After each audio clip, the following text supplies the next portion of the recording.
So what do we have going on in the world?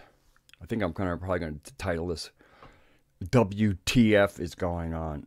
Anyway, so this is about the world being what appears to be at the brink of war. I actually have quite a write-up here. Although in the middle of everything, I have my order for my herbs from Amazon. In case you wonder what, just for giggles, I'm getting ginkgo, ginseng, some Solgar whole food vitamins, skullcap, Orego Max, that's to kind of manage the Lyme disease, colloidal silver, also to manage the Lyme disease, sandalwood by Blue Pearl, and also the sandalwood blossom by Blue Pearl, which has some vanilla in it, which makes it good for Tuesday. One of these days I might do some of that stuff. Some champa, some some Blue Pearl jasmine, and some hemp, frankincense, and myrrh. That's what a modern wizard orders from Amazon. Anyway, so, to get my book back, because that's where all the dope is. All right. So according to Alex Jones, there's not. Trump has said there'll be no invasion. And then you'll have Mattis 1 minute saying this and saying that. So the reason I think I'm confused, and many people are confused. I think a lot of people aren't confused. I think a lot of people are seeing signals and think that they know what those signals are portending. I don't. Part of the problem is some of the things being said by the Trump administration and the people surrounding him and the generals seem to be at kind of like an intellectual or a reading comprehension level that's typical of the mainstream news and the kind of people who watch that because they think there's value in watching it. Again, if people who think that there's value in the mainstream news as far as for being informed are misinformed. Matter of fact, it was Mark Twain who said, "Those who don't read the news are uninformed. Those who do are misinformed." So given some of the explanations, it's almost as if this information is directed at the media and is directed at the people who listen to them because it's childish. This is childish behavior all around. But the mainstream media is childish, and the people who get their news from them are also childish, or they wouldn't be watching it. So I don't know what's going on. And then they also have a lot of troops moving. Apparently UK, this is according to Alex Jones, but he got it from intelligence. Apparently UK, let me pull up a map here, because this will probably help things a lot. All right, so anyway, here's Jordan, okay? So basically, apparently UK and US soldiers passed from Jordan into Syria, okay? That's not very far from Damascus, okay? That's, and that's where Assad is based. Now, another interesting, let me get up this other map because it makes things interesting. All right, you see this map, all right? This is Syria. Okay, now here's the Euphrates River up here, all right? Now this is I'm guessing that this river is actually going to serve as kind of a border for Kurdistan, or at least over here, because Turkey doesn't want a Kurdistan on its border here. It's too bad. Now Iraq has Kurds, but this over here is Iraq too. So you have Kurds here. This is Iran going over here, and Iran has its Kurds population, and so does Turkey, because basically they kind of live in this area here. And so this would seem to be a natural border.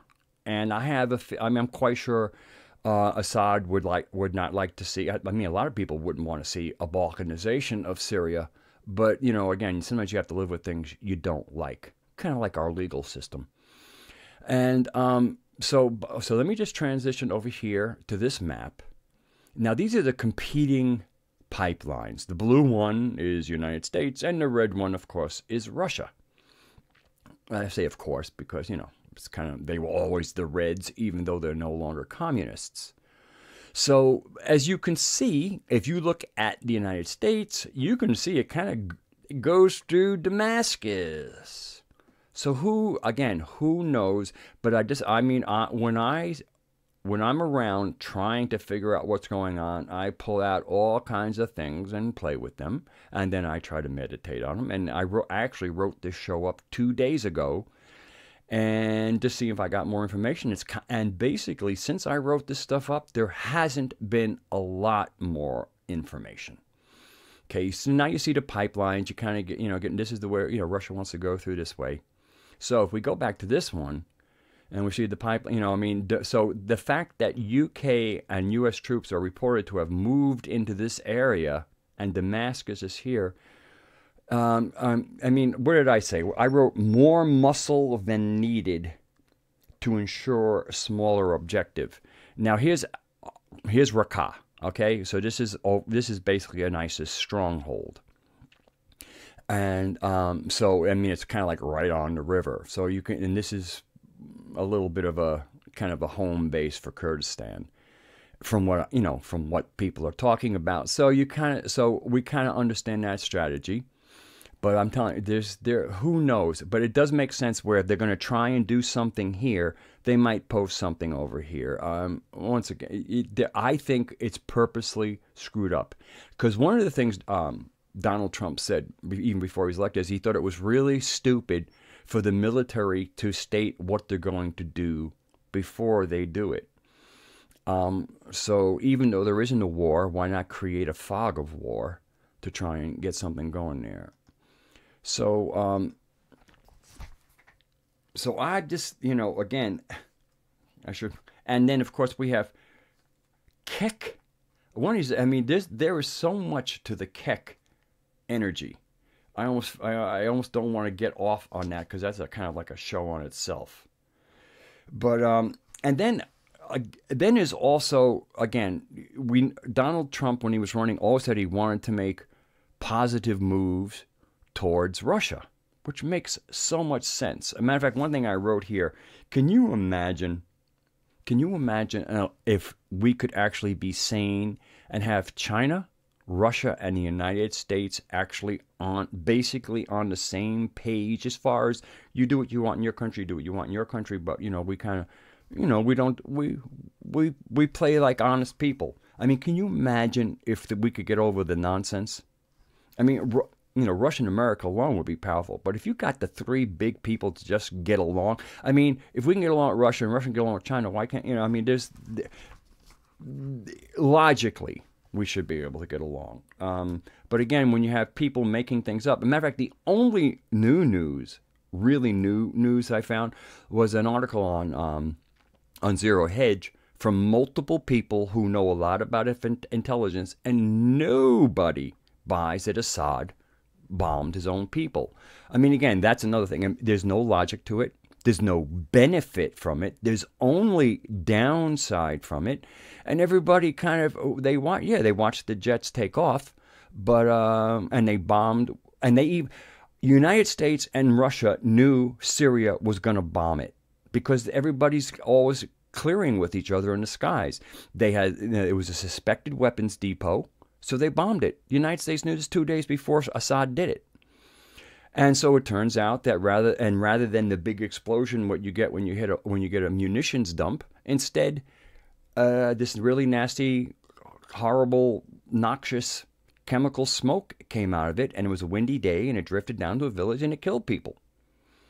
So the only thing that's really changed is that there are more people who have looked into it and said, Assad did not gas his own people. There is absolutely no evidence. And of course, then we also have the first responders handling supposedly people who were gassed with weapons grade, military grade sarin gas, and they're handling them with their bare hands, which is a death sentence.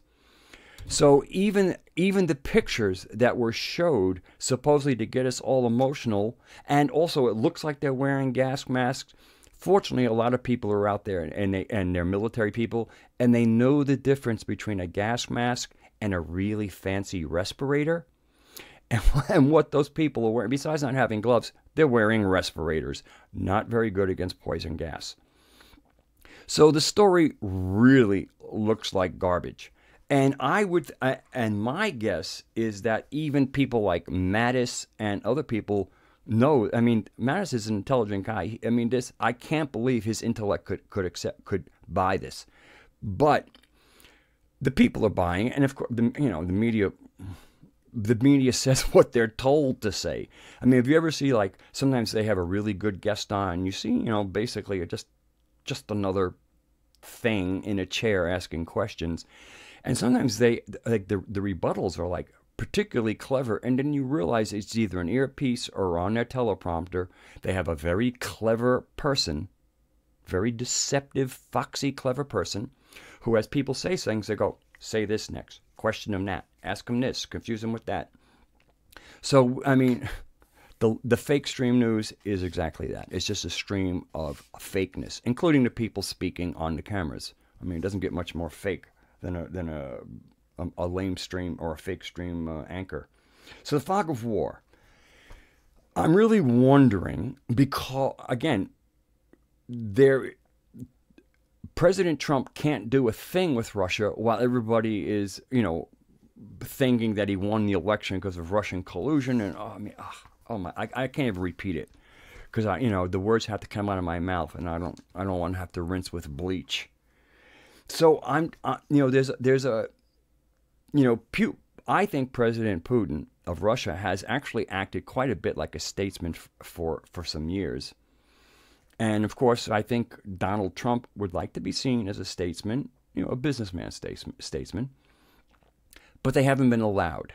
They can't. Public opinion, again, the media talks to their parrots, and then the parrots just chirp all day long and say whatever they heard on TV. So the climate isn't correct. So I just wonder, because of the bellicosity from both sides. I mean, it looks really ugly. Excuse me. So what I wrote here was perhaps the plan is to, in this kabuki theater, take the world to what looks like the brink of World War III. Okay? I mean, like kind of like Cuban Missile. I mean, I was alive. I was in school during the Cuban Missile Crisis. You go home in the evening, you'd hear the air raid sirens tested. You go to school in the middle of the day, the air raid sirens would be tested. I call the Cuban Missile Crisis a true shit your pants time. Okay, the Cuban Missile Crisis was fucking scary, and I lived through it. So, and we all lived through it actually. Thanks to statesmen and people who were sane when things got insane. And that would be both Khrushchev and Kennedy. And we remember what happened to Kennedy. Lee Harvey Oswald shot him by himself, right? Anyway, so taking the world to the brink and then miraculously coming up with a strategy, which I think they're already sitting on, to take the world from the brink of war and actually end up buddies. I mean, really. I mean, if President Trump and President Putin and a few other belligerent people can actually make it look like things are about to go really south. And I mean, to the point where people are really concerned about, do I survive this? Suddenly the call for war is not so attractive. Attacking Saddam Hussein, of course, yeah, USA, USA. Oh, I don't want to sound like a Trump campaign. Anyway, but I mean, you can see the difference. But this is not Saddam Hussein. And Bashar Assad is an ally of Russia. So anyway, I just really wonder if this isn't a way to make it so bad that when Russia and America make up, and Putin and Trump find common ground, instead they get celebrated for saving the world. Okay, that's just a scenario that popped into my head because it makes sense. If all of this, if you really think about this as being like a form of kabuki theater, and why wouldn't the Trump administration go for it? They see the power of the media. They see that whatever they say, there are millions of people who take it as gospel truth. So why not? I mean, if that's what you're going to have to put up with, why not figure out that psychology and play it? Be very wizardy of them to do it. I hope that's what they're doing. Okay. And then becoming the world-recognized statesman for preventing it. The media will be confused. Yeah, the media is confused. I mean, right now they're praising Trump, but meanwhile they're praising somebody that days before they hated. So things could get really interesting because you have to realize these people aren't following a straight line of facts. This is all getting made up. Truth is not much of an option, and anybody who knows pathological liars know they almost always get caught up because there's so many lies you can't remember them. And there is such distinct. It's funny. The people who watch mainstream news are actually,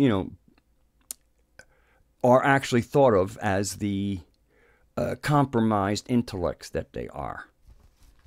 And so this is really just bizarre. And the only sense I can make out of this is that when you're dealing with crazies, maybe it's time to go crazy. Matter of fact, I read an article about elephants have this kind of thing when they want certain performance. They act like they're crazy because that does something.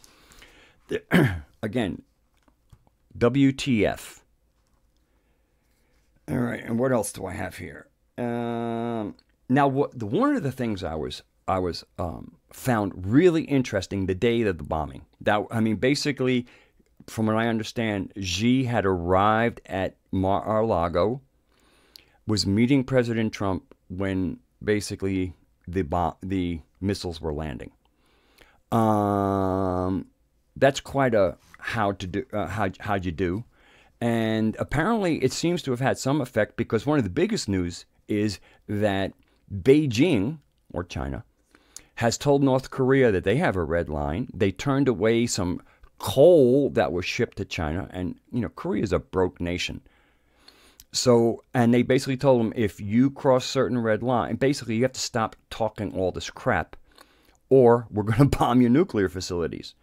So that's pretty strong stuff. And I wonder if that wasn't a little bit of a product of Xi arriving and saw the missiles arriving as he did, and going, maybe we should calm North Korea down. And that's a good thing. So, but here's the other thing. Okay, China likes to think of itself as the Middle Kingdom, going back in its time when there were emperors, and the Chinese never went anywhere. If you wanted something from the Chinese, you went and visited them. That was protocol. All right.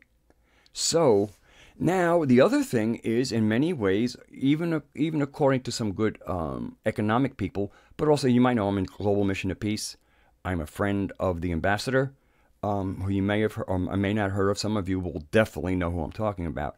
And he has an inside, and he has even said, if you go back a couple of years ago, whether it was on Dave Schmidt or maybe Ron Van Dyke, he had said, that basically the United States owes the family, because that's, the old emperors and stuff, money, because they had lent the Federal Reserve. And I've heard some other people say that basically we owe China 1.3 trillion. So that sounds to me like we're the debtor, and they're the ones who own it. And in generally, in their own thing, if you owe money to somebody, you're a slave, and the person who you owe money to is your master. So taking that, I find the optics of Xi going to Trump just odd as a protocol. That the master visited the slave.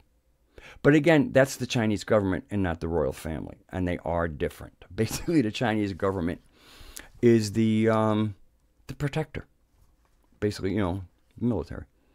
So, but knowing protocol, I just thought that was really strange for the person who holds the debt to visit the person who owes the debt, and then when he gets there, a bunch of missiles are landing in a sovereign country.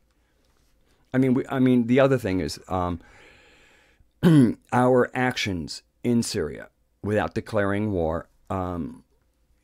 at international law is illegal, plain and simple. It's illegal. And I just think it's bad. I'm not into these illegal stuff because I'm into cosmic law. But I mean, this is aggressive. Certainly very bad behavior. So let me see. What do I got here? Oh yeah. And the other thing, again, we're fighting globalism, and one of the things that came to me was that from the New World Order, the kind of UN perspective, countries are not sovereign; they're franchises. And just remember that if you ever think that a New World Order is a good idea, to have your country as a franchise of a supranational group. No, trust me, you don't want that. So the other thing, a part of the strategy is, again, the whole Syria thing's been going on for a long time, and there might be a sense of, if we can just clean that up, we can all go home. Because I still do think that we want to start closing some military bases, but it's kind of hard to do while the world's a mess. So I would like to think that somebody's trying to put out all the little brush fires for the most part, and then maybe we can think about doing it, but that could be wishful thinking, and I'm willing to concede that. Okay. The media loves war, so it will give Trump room. Oh, that's right.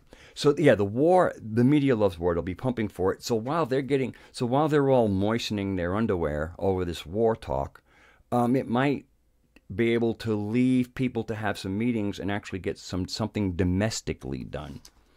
Because it's all about the domestics. The people who voted for Trump, I didn't vote for anybody. The people who voted for Trump were, he's bring the people home.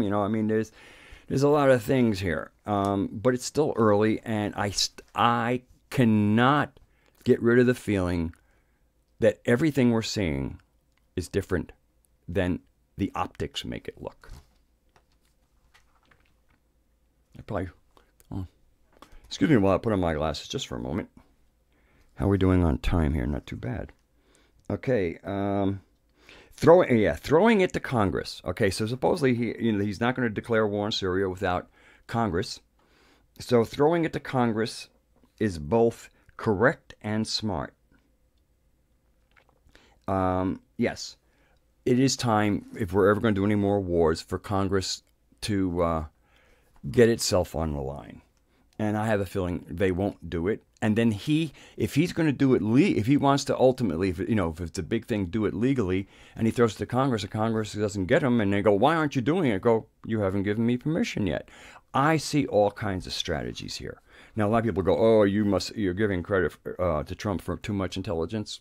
Hey, look, I'm a fairly intelligent person, and I know what I see in people. And, one of the things that, I don't know whether Donald Trump uses such a limited vocabulary because he's kind of been working with contractors and builders for much of his adult life, and I've done labor in my time, and usually the foremans are fairly sharp, but again, it's you don't want to use those 25-cent words on a lot of people. Not that because you just, you might come off as being uppity. So he seems to have a language that will never make you feel like, he's trying to show that he could afford college and you couldn't, one of those kind of things. So I really think I even think the strike was a form of kabuki theater. And so did Steve Pacinic. But going forward, almost nobody seems to know. And I think part of it also is they've had so many problems with leaks in the Trump presidency. And I think they're keeping this one really close to the chest. And when they're ready, when they kind of have things figured out, I think what they're going to do is then they'll start maybe broadening that circle very selectively, telling different people different things. And then if they show up in the newspaper, they'll know who said what. They did it another time. And I guess I'll just close speaking a little bit about Kek. Just a little bit. Pepe the Frog, okay? Kek is one of the many deities of Egyptian religion. He was an interesting deity. First of all, he was a frog. And he was this interesting, he brought this interesting energy of chaos, but actually the chaos was meant to bring light out of. I mean, basically, you could say let's take a police state. There's no chaos in a police state. It's really orderly. I mean, it's clamped down.